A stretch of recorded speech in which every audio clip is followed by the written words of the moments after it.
NFL Total Access.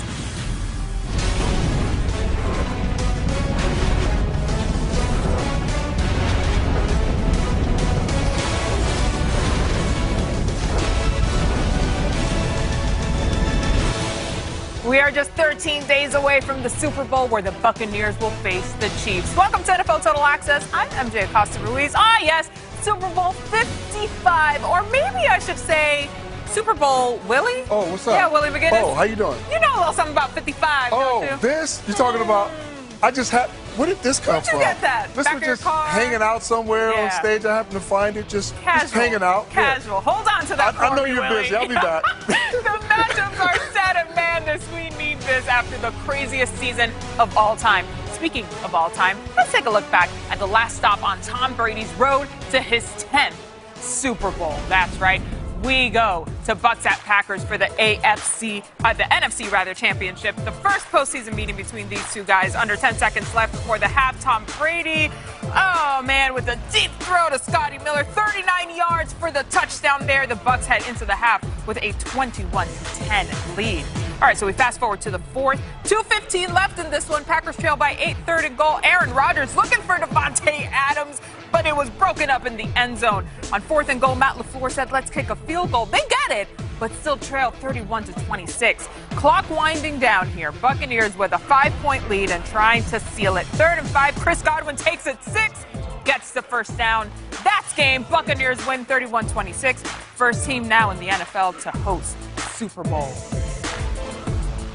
It's a tough journey to get here. So to go on the road and win another road playoff game is just a great achievement. And, now home Super Bowl for the first time in NFL history, I think puts a lot of cool things in perspective. Anytime you're the first time doing something, it's usually a pretty good thing. So many teams don't get a chance because they don't get the Super Bowl in their stadium.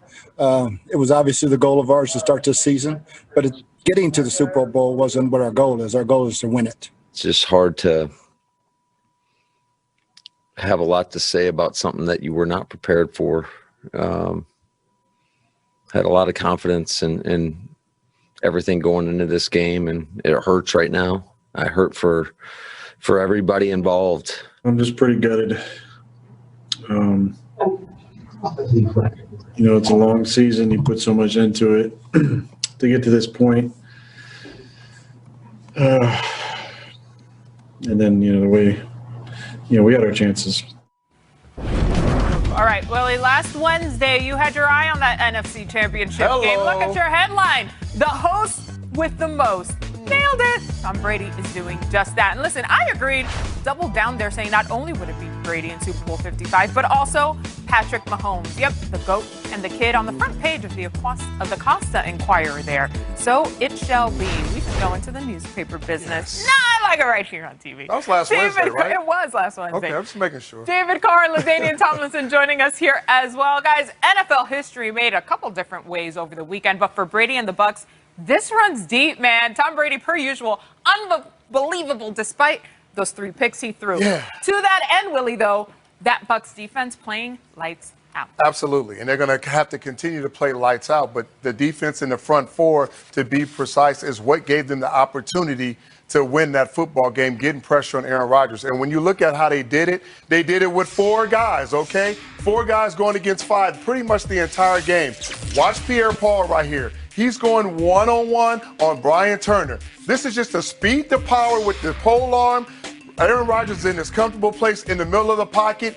Once he get even with the quarterback, he's going to come off, rip, and get to Aaron Rodgers. He doesn't have time to set up. He doesn't have time to make the throws down the field, okay? Shaq Barrett, again, you got Pierre-Paul. Pierre-Paul's going to invade the middle of the pocket. Watch the get off from Shaq Barrett.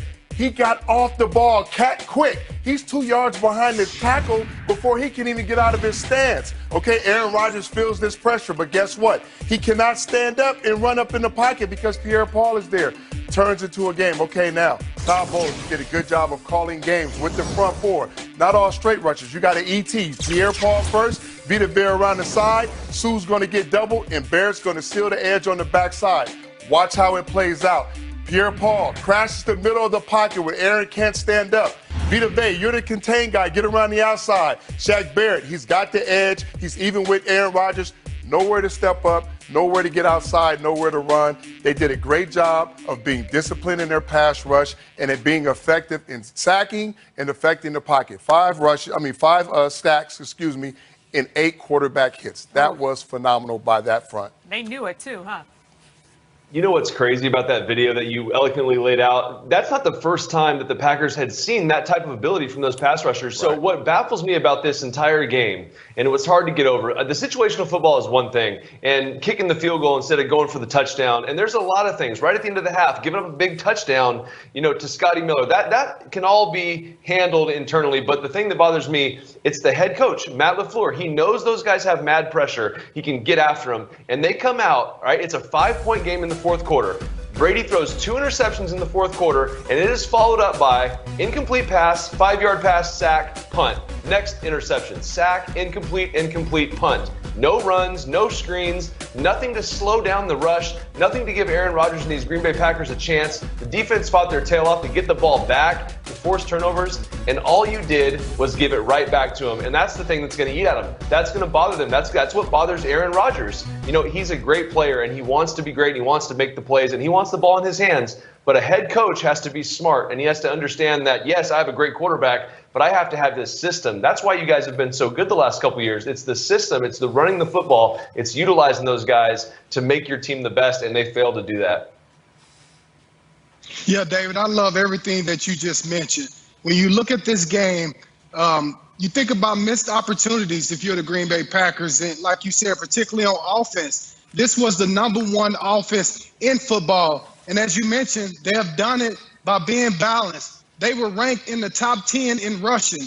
They were ranked 12th in rushing attempts. So the balance was critical to the way they want to play offense. Now, I get it. You get down in that game at the end of the half where you really can't run the ball as much coming out the second half. Right. You had to kind of throw your way back into the football game, and I get that. But as David mentioned, there were a time where it was 28-23. You were only down by 5 points. You got 2 turnovers, and you did not try to run the ball at all. Even to the point where you get down at the 8-yard line, guys. You have 4 chances inside the 20, and you didn't try to run the ball at all. And I thought that was just something, a missed opportunity not to try to run the football there, because that defense of the Tampa Bay Buccaneers is too good for you to just sit back and throw the football. You have to give them multiple things to worry about. And at that point in the game, they didn't have anything to worry about but that passing game. And I think both you guys make a great point. You could have slowed the rush down with screens, with draws, and different things like that to make them have to think about it. And if you're running the football, now that opens up things down the football field to make some plays to those receivers. And those receivers were winning the one-on-one battles, may I add. Listen, clearly you guys have a lot to say about this, so save a little bit for later, because I know you'll get into it in Players Only later on in the show. Guys, thanks. Let's get to the latest news from around the league with our NFL insider Ian Rappaport. Ian, the Chiefs headed to the Super Bowl, but they will be without one of their starting offensive linemen. Yeah, Eric Fisher, their Pro Bowl left tackle, probably playing as good this year as he has at any point in his career. Definitely one of the more underrated players in the NFL. Tore his Achilles and is now out for the Super Bowl, out for obviously the rest of the season. Faces a long road ahead, about a 9-month recovery for Eric Fisher. Going to have surgery soon.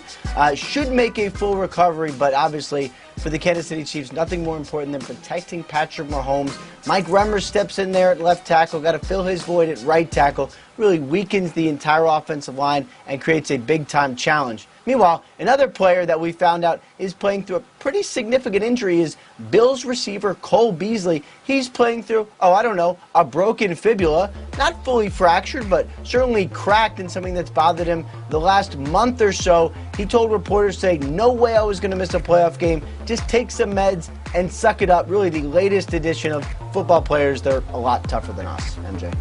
Unbelievable, just literally gritting his teeth for his team. Ian Rappaport, thank you. Still to come on NFL Total Access, Tom Brady, I couldn't have said it better myself. Quickly. Let's bring some other people out. Come on. Some other people could be the title of this week's Baller Alert. And we'll prove it. Still to come. Plus, The cold, hard truth about the Buffalo Bills, who went into Sunday's game with a game plan that never had a chance. And the cold, hard truth about Aaron Rodgers, who walked off the field with 2 questions about the end of the game and the end of his time in green and gold. Still to come on NFL Championship, Bills at Chiefs. KC hosting their 3rd straight AFC Championship game. Let's take you to the 4th. Bills ball trailing 31-15. 2nd and 10. Josh Allen throws for John Brown. Guess what? Picked off by Rashad Fenton. He takes it back 30 yards. That was Allen's first postseason interception. He felt it too. Ensuing Chiefs position, 3rd and goal. This sounds familiar. Patrick Mahomes to Travis Kelce for the touchdown. The Chiefs leaving no doubt as they now head to their 2nd consecutive Super Bowl appearance. Fans ready for it. Bring on Brady in the stands as the confetti rains down over Andy Reid. The job's not finished. When we went into the season, we weren't talking about going to the Super Bowl.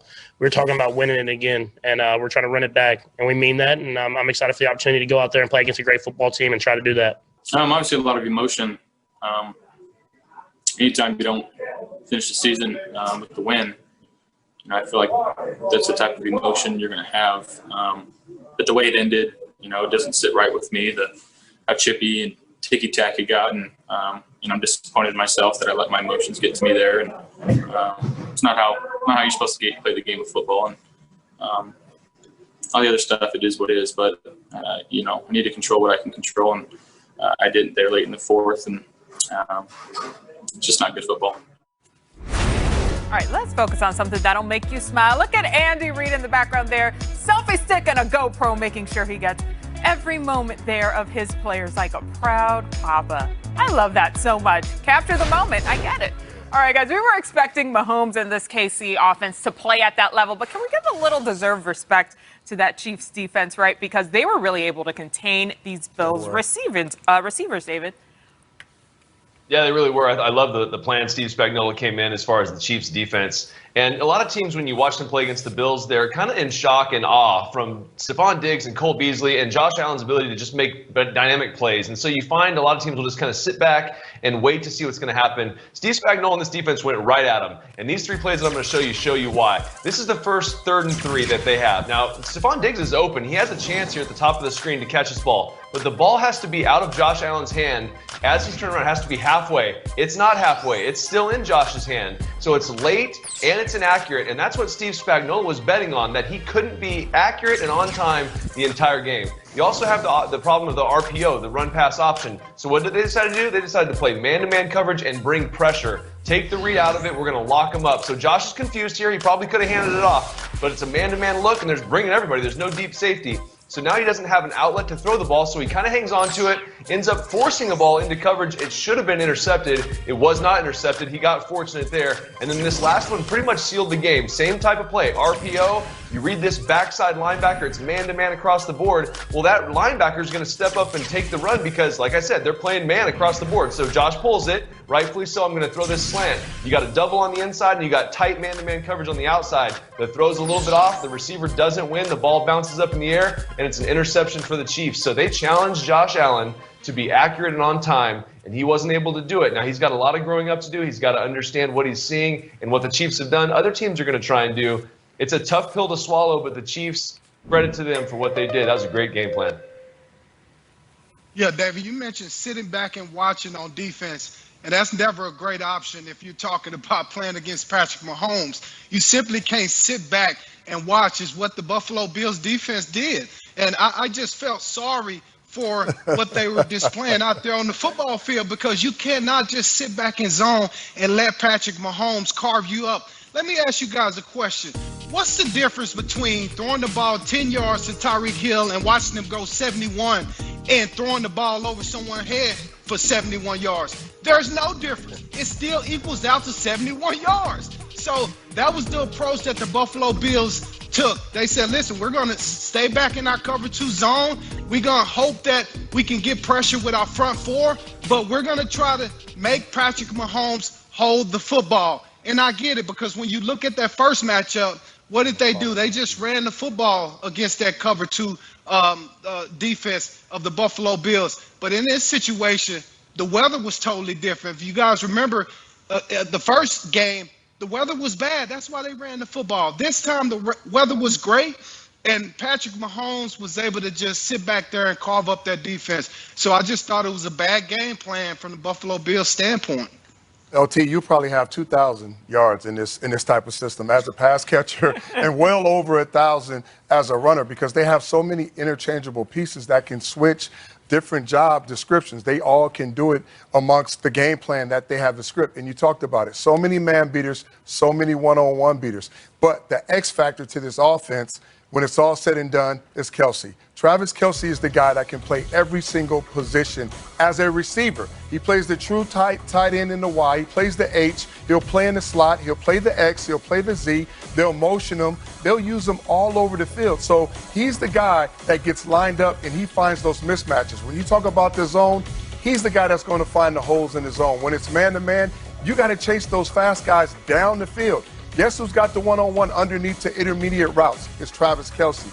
He plays like a big body when the ball is coming to shield you off, but he has receiver-type skills when the ball's in the air in his route running. So it makes it so hard to cover and to see what the Kansas City Chiefs offense is doing. It just, like you said, it's almost unstoppable. You got to figure out how to get home with the front and beat them up on the back end. Not easy. Not an easy thing to do at all. I've been saying it all year. Okay. I love that we're talking about matchups, though, because, of course, Kelce will be at the Super Bowl. But we got a whole week of Pro Bowl, and I hope you have a few more battles left in you guys because the NFL Pro Bowl versus battles debut tomorrow, Tuesday, January 26th. And I caught up with music royalty and the masterminds behind Versus, Timbaland and Swiss Beats, and they talked to me about this collaboration with the NFL. Full interview tomorrow here at 6 Eastern on Total Access. Here's a sneak peek, though.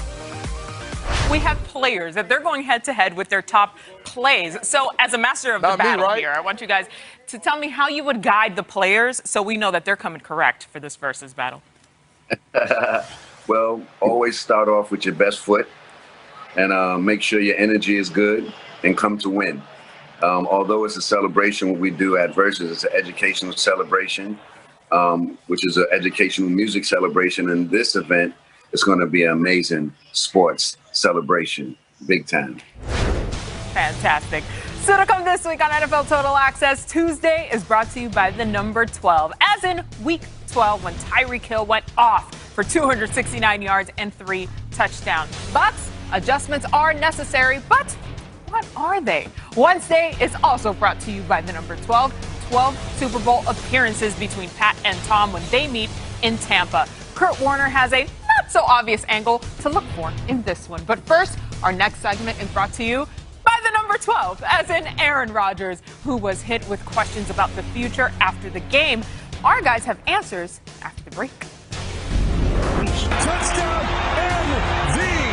yes! To the 5, 3, 2, 1. Touchdown, Buccaneers. Picked off by Sean Murphy, Ponte, Scotty, Scooter Miller, and Brady puts it right on the spot. A fumble football, scooped up by the Buccaneers. It's Devin White. One play for Brady to do his thing. Touchdown. With that stop, the field goal try now by Crosby. Really surprised by that decision. Godwin drops for the first down. Tampa Bay Buccaneers are going to be the first team ever to host a Super Bowl. Hartman standing at his 11-yard line. Drops it, muffs it. Tyrod Jones comes up with it at the 2-yard line. Touchdown, Buffalo. Knots and knots. Touchdown! The Jet on a short flight. The Chiefs have 3 touchdowns. A new wrinkle to Kelce. It's picked off by Fenton. Kelce wide open, and it's human pyrotechnics. Yes, the Chiefs are back-to-back AFC champions. And that brings us to Go Figure. 3 numbers, each with its own story. Starting with 17. Buffalo's number 17. 17's a Pro Bowler. He's on the MVP shortlist. He had the greatest passing season in Buffalo history. But 17 did more than put up stats. He put up belief. He put up hope. 17 said, come with me. We can do this even if I have to run for it. 17's fun to watch. He's fun to root for. He's worth every Sunday night trip to the airport and every Sub-Zero card table body slam. A win yesterday would have been playoff win number 17 for this franchise. Something tells me Josh Allen will get that and a whole lot more before he's done. The second number is 6. 6 is a win for the Tampa Bay Buccaneers. More importantly, 6 is a win for diversity. The Bucs have 2 female coaches, 3 black coordinators, and a black assistant head coach. 6 key members of a success story, 6 faces of diversity headed to a Super Bowl, 6 reminders that diversity isn't a box to check, it's a strategy to win. 6 feels good today. And finally, we're back to number 17 to honor another player who, like Josh Allen, has earned a go-figure encore. Green Bay's number 17, Davante Adams, a first-team All-Pro talent, the top target of the year's top quarterback. 17 faced every team's best cornerback, and he still led the NFL wide receivers in touchdowns and yards per game. Green Bay isn't Mr. Rogers' neighborhood. Green Bay is Mr. Rogers' taborhood. Hey, Green Bay, get the decision right on 12-4-17. Go figure. Listen, a lot of question marks around the future in Green Bay. Let's go ahead and hear from Rogers directly. A lot of guys' futures that are, uncertain, myself included. That's what's sad about it most. Getting this far, obviously there's going to be an end to it at some point, whether we make it past this one or not, but just the uncertainty is tough, and the finality of it all. I mean, guys, the MVP of this league, he is the heart and soul of our football team. So, hell yeah, he better be back here. He's our leader. Willie, I'll send it to you and the guys for this one. Players only. Thanks, MJ. And fellas, you guys know after you lose a big game like that, there's a lot of frustration throughout the players, the coaching staff, and everything that goes on. And David, I'll kind of start with you. When you look at him talk about the roster and some of the other things that happen, this is normal, in my opinion. The roster always changes after a big season because of free agency, guys moving on, new players coming into the locker room, and all those different things. I don't think anything Aaron Rodgers said was wrong. Nope, I completely agree with you. In fact, Aaron Rodgers, not only was it not wrong, it was totally justified in saying whatever he wants to say. And if Aaron Rodgers is not a Green Bay Packer, let me get this clear. If he's not on the Packers football team next year, the general manager shouldn't be there. And the guy who allowed it to happen, the head coach, Matt LaFleur, should not be there because he's the MVP of our league, in my opinion. And you just fix it. You find a way. And I think the biggest thing, and what Aaron's frustration is there, is all he's getting are questions about situational stuff. And that's the thing that bothers me. And I've said it a lot on this show because I really believe in it. I would sit in meetings with Tom Coughlin on Fridays, every Friday with Eli Manning and Tom Coughlin, and we would go over situational stuff. End of half, end of game scenarios. What do you do with 4 shots from the 8-yard line? All of those things were covered. And it doesn't feel like Matt LaFleur's to that level yet. He needs to get there. He's not there yet. And you can eliminate a lot of the frustration that Aaron Rodgers has right now.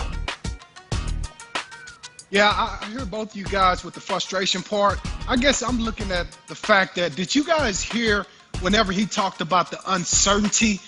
He said, even myself, and he gave a little giggle. Like, this is asinine to be sitting here thinking about me not coming back to Green Bay. Are you kidding me right now? This is what we're talking about? So as a player, you guys know this, you do get ticked off if someone is asking you this question. Right. All the stuff that I've done in this league, that's the way Aaron Rodgers feeling. And he knows that this young guy that you drafted is in the same meeting room. So I got to look at this guy every single day, and it's a constant reminder that I don't know what my future is, and it's a dang shame.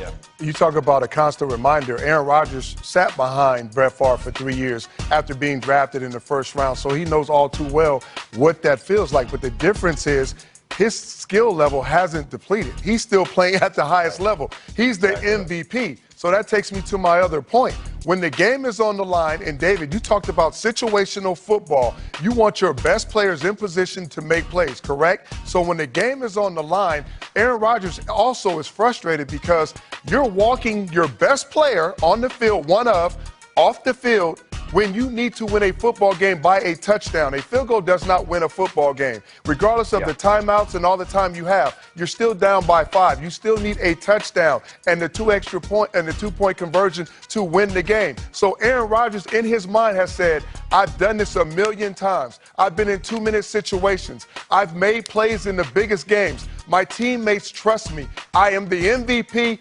Put it on me, and let me show you what I can do. And that didn't happen. So I think that's where a lot of the frustration and confusion sets in, not only for the team, but for Aaron Rodgers.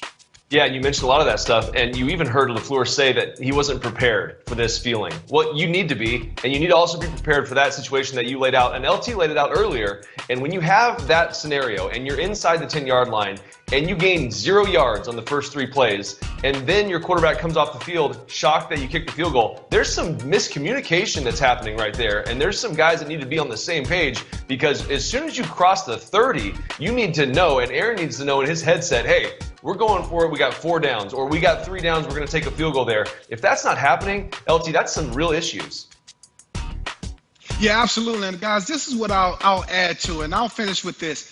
Think about what Aaron Rodgers is thinking about right now when he's looking on the other side of the field and he sees Tom Brady, who was in New England last year and got out of there. And he's thinking like, man, this guy has gotten his way. He's gotten another team to the Super Bowl. Can I do the same thing? That's probably what he's thinking. Look at LT trying to stir it up. Listen, my true opinion is he'll be back in Green Bay. They'll put all the resources around him, and this team will be even more dangerous, MJ, next year than they were this year. LT had to get that line in, didn't he? All right, guys, let's get you caught up on the latest headlines. Over in the AFC, what a season for Josh Allen and the Bills. After placing himself firmly in the MVP conversation, the Bills season ended against the defending champs, just 1 game away from the Super Bowl. Allen spoke today about the season as a whole. We're not satisfied, obviously, and I feel like I'm learning this lesson now, but unless you win the whole thing, you're not satisfied with how it ended. You know, there's always things you could have done better, and, you know, hindsight is 20/20, and that's what sucks about it. But again, we'll learn from it, we'll grow from it, and we'll be better from it. Some coaching updates around the league. Joe Lombardi agreed to terms to become the Chargers' new offensive coordinator. The Texans are conducting second interviews with Leslie Frazier and David Culley for their head coaching vacancy, and the Steelers promoted Matt Canada to offensive coordinator. Especially on Championship Sunday. All right, David, let's go, man. It's the big-time players making these big-time plays. Give me your first one. All right, well, the first one is an easy one for me. He busted out a spin move, which I kind of love. Leonard Fournette, do you think he's a heavy-pounded, like, run-behind-the-shoulder pads type guy? Only had 12 rushes for 55 yards, but he had a big touchdown. And this nice play here with the nice little, I mean, what is that? The guy's ballerina-esque. It's back to his LSU days. Great job by him. Baller for sure. I love it, man. How about the dynamic sack duo with the Buccaneers? Okay, JPP and Shaq Barrett. Shaq Barrett had a 3-piece. That's 3 sacks, and JPP had 2. They needed to put pressure on Aaron Rodgers and create pressure in the pocket. They did that all game long. The guys in the middle helped out. They were getting double teamed, so the edge rushers was 1-on-1, and they got to the quarterback, and they were on a mission. They're going to need it again this week. And Aaron Rodgers extremely uncomfortable. My guy Steve Spagnuolo gets my baller alert because this guy goes out and puts together game plan after game plan. Really pairs well with what the Chiefs do. I think Andy Reid brilliant by bringing him in because he's an aggressive, attacking style defensive coordinator. And you put that with a team that can score a ton of points. That's a recipe for Super Bowl championships. So great job by him putting together a great plan for the Bills. Hats off to Steve. And Travis Kelce, man, he lives in the VIP club, okay? He set a record. Congratulations for the playoff. Conference championship for receptions. He had 13 for 118 and 2 tugs. He is definitely the X factor on this team, and he does it all. A true baller and a normal guy that you see all the time in the VIP. And if this guy's the X factor on his team, I don't know what this guy is because he's out of control crazy when he gets the ball in his hands. I literally, on this catch here, I started making the motorcycle revving noises when he caught it, and my friends and family were looking at me like I'm a crazy person. I'm like, they can't touch him. I mean, literally, he's running through the entire Bills defense. Fantastic speed. Pairs well with Travis Kelce and Patrick Mahomes. Incredible player. Now, this is a special edition. This goes out to Bruce Arians and the coaching staff for the Buccaneers. You talk about the guy with the most players. He has 10 players, former players, on his staff. You talk about a guy that's planting his own seeds to grow his own trees. He's not plucking from anybody else. He's developing men and women that he has on his staff of color, doing it in the biggest way, in the highest level, found themselves in the Super Bowl. So props to Bruce Arians and Light, the general manager, and his staff for doing it your way and not following everybody else. MJ? Ooh, you better let him know, Willie. All right, Rocket Mortgage Super Bowl Squares is back with millions of dollars in prizes. It's the largest official game of Super Bowl Squares ever, and it is free. Every time the score changes during Super Bowl 55, the one lucky winner will receive $50,000 to get ready for Super Bowl 55. Here are the actual headlines around Patrick Mahomes and Tom Brady. Daily News saying, super freak. Yep, I see you. I agree as well. This other publication, Sports in Town. See you in Tampa for Super Bowl 55. I see what y'all did there. All right, and the rubber match with the Lombardi on the line. Mahomes and Brady have split their 4 previous contests, with Mahomes having an edge in all the stats. But there is only one column that matters on February 7th, the win column. Patrick Mahomes says he's ready to face the ageless wonder. The Super Bowl is the Super Bowl. Being able to go up against one of the greatest, if not the greatest, quarterback of all time in his 150th Super Bowl. I mean, it's going to be a great experience for me. I mean, to go out there and have a chance to repeat and get to do it against the best. I mean, it's something special, and I'm excited for the opportunity. Okay, so we've been waiting all season for this, fellas, and now it is locked. These two guys facing off in Super Bowl 55. Willie, but what's the most intriguing storyline of the Super Bowl for you? I would have to say it's Tom Brady. And I'm not being a homer, but it's Tom Brady going to his 10th Super Bowl. And the story won't ever be to him about how many rings he's won or championships, or he's going to 2 different conferences to win it. It'll be about the journey. It'll be about the young kids that he inspired, because he wasn't a high draft pick. He wasn't in the best of shape, and he didn't get the opportunity right out of college to come in and take over a position. He got an opportunity based on injury, took advantage of it, and he played with resolve and a lot of chip on his shoulder. He showed with work ethic, preparation, and putting team over individual can do. And the one thing that I love about Tom is whatever he approaches or whatever the moment is, nothing else he's did in the past really matters. And when you look at these special moments now at 43, going to the next Super Bowl like this with his son, this sums it up pretty much for me.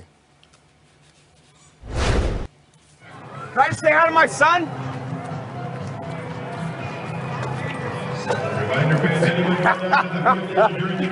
Love you, kiddo. How about that? Good job. We're going to the Super Bowl, baby. What do you think? I love you, man. Way to go. I'll see you. I'll call you a little bit later. All right, I love you. All right. Love you, kiddo.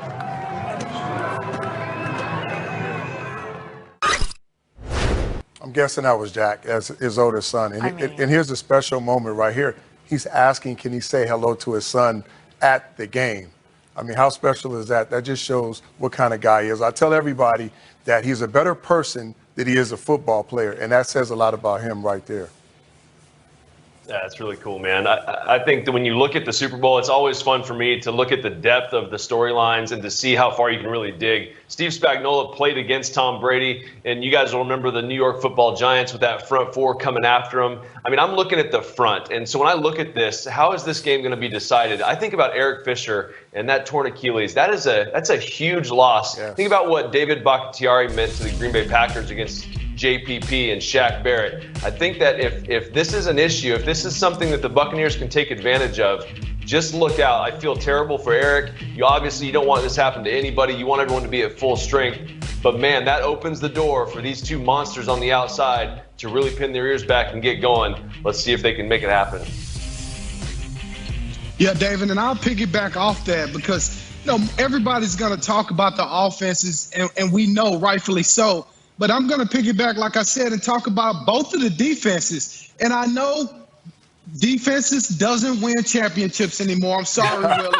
That generation left with you. It's all about the offenses now. But this game, guys, could come down to, as David just mentioned, both of the front 4s, because we know both of these teams have really good front 4s, and they love to put pressure on you from the outside at the cornerback position. They're going to get up and challenge you. So if one of these teams can get pressure with their front 4 and create a turnover or 2 or a big stop late in the game, that could be the difference in this Super Bowl. I really believe it's going to be a high-scoring affair, but it's going to come down to the 4th quarter.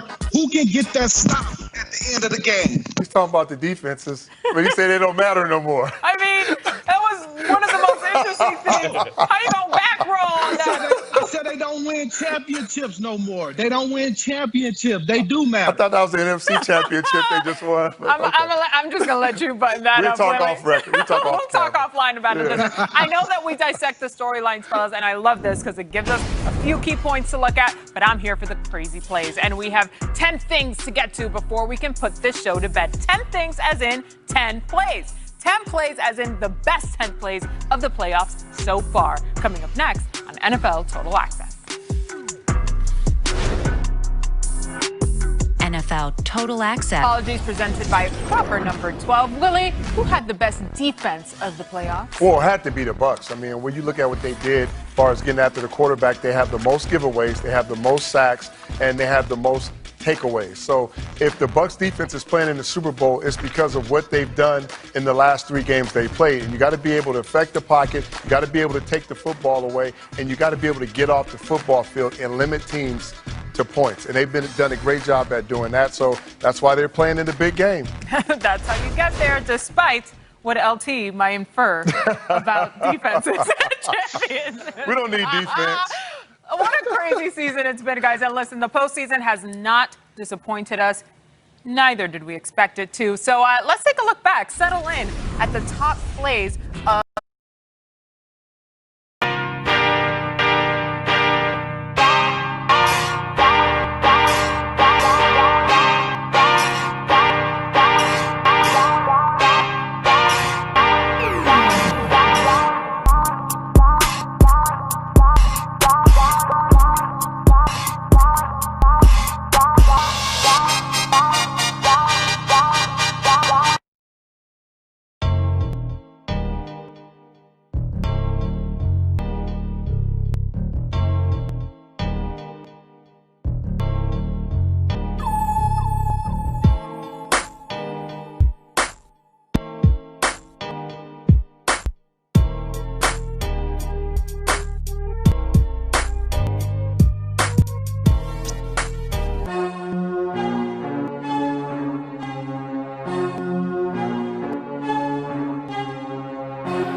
playoffs. Let's start here. Number 10 would be Bucs at Packers. 8 seconds before half, Tom Brady fires it to a wide open Scotty Miller. Where's that defense? Where's that defense? Except for that play. All right, number 9, Rams at Seahawks. Russell Wilson. That was big. To Metcalf, picked off by Darius. There it is, LT. He was asking for it. Split the double team. Browns at Chiefs at number 8. Anything is possible. Chad relief for Mahomes. Takes it to Tyreek Hill to seal the game with that first down right there. I love this play. Got so many plays. Yes, number 7, Buccaneers at Saints. Alvin Kamara hands it off to Emmanuel Sanders, who flips it to Jameis Winston. Winston finds Tre'Quan Smith for the 56-yard touchdown. Unreal, that play. That was one of my favorites for sure. Number 6, Rams at Packers. Aaron Rodgers rolls to the right. Pump fake. Don't jump. Makes him jump, but we he did. always say that He in the did. meetings. Do not jump on the pump fake. They always do. Balls for him.